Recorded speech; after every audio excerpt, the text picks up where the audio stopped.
செடிகளும் நமக்கு நம்ம குழந்தைகள் மாதிரி தாங்க. குழந்தைகள்னு சொல்கிறத விட கடவுளுக்கு ஒப்பிட்டும் நம்ம சொல்லலாம். கடவுள் சாரிங்க எங்கிட்டோ போதோ, சரி நம்ம செடி வளர்க்குறதுக்கு எப்படி ஹெல்த்தியாக அதுக்கு ஒரு பேஸ் மட்டும் கொடுக்கலாம் அப்படின்னு தான் பார்க்க போகிறோம். என்ன செய்யுங்கன்னா, இந்த செடியை வளர்ப்பீங்க, அதில் காய்ந்த செடிகள் கீழே இலைகள்லாம் இருக்கும், அதை மேலே போட்டு வைங்க. ஏன்னா அது ஈரப்பதம் தாக்காமல், அதாவது வேகமாக அப்சர்வ் பண்ணிடுச்சு ஏர் அப்படின்னா நமக்கு தண்ணி அதுக்கு அதிகமாக தேவைப்படும். அது மாதிரி கோகோனட் தேங்காவை நம்ம உடச்சி எடுப்பீங்க, அந்த முடி இருக்கும் பார்த்திங்களா, அதை லைட்டாக கட் பண்ணி ஒரு உமி மாதிரி ஒரு துகள் மாதிரி செஞ்சு அதையும் மேலாக்கில் போட்டு வைங்க.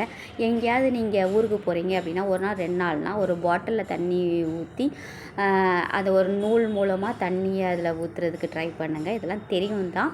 அப்புறம் பார்த்தீங்கன்னா, நம்ம எப்பயுமே இயற்கையோட ஒன்றி வாழ கற்றுக்கணுங்க. எல்லாத்தையுமே ப்ளஸ் மைனஸ் இருக்குது.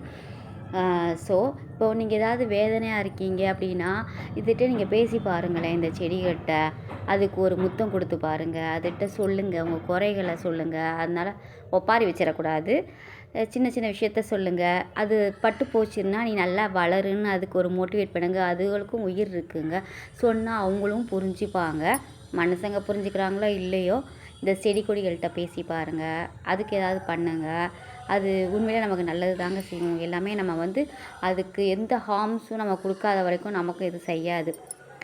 அது மாதிரி இந்த செடி பாருங்கள், இதில் நம்ம என்ன ஸ்போக்கன் நம்ம கற்றுக்கிட போகிறோம் அப்படின்னா, லேயரிங் அப்படின்னா என்னென்னா, பதியம் போடுறதா நம்ம லேயரிங் சொல்லுவோம். ஒரு செடியை வெட்டினீங்கன்னா 10 செடி நமக்கு கிடைக்கும்.